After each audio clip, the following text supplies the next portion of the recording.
In 1979, my dad was 16 years old.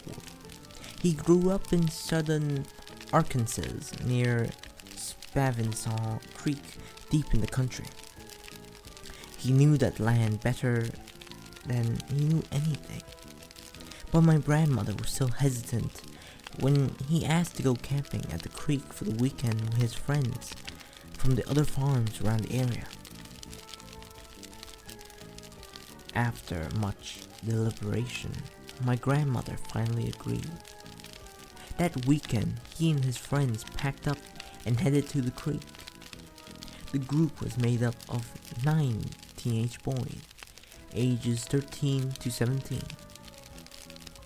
When they got there, they spent the day fishing and playing games. It started to get dark, and so they started a fire.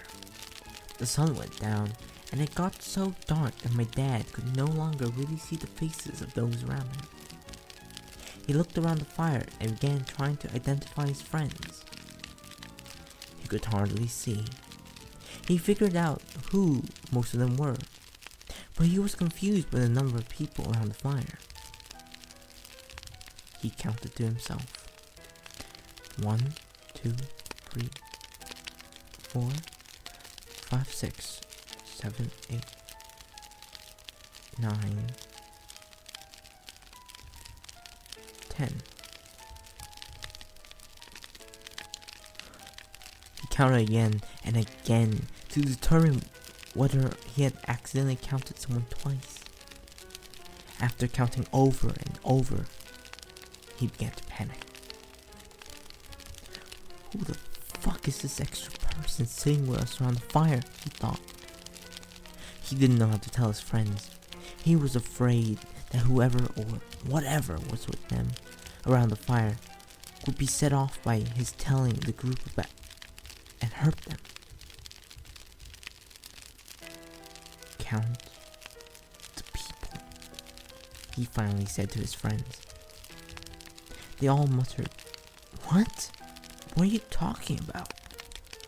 Confused by him disrupting the conversation to say this random sentence.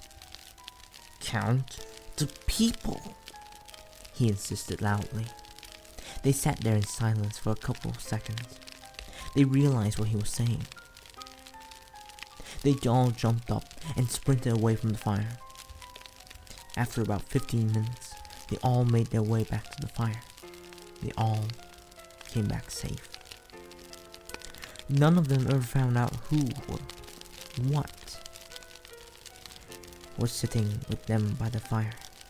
But to this day, when my family goes camping with my dad's friends, I can see them all looking around the fire and counting the people.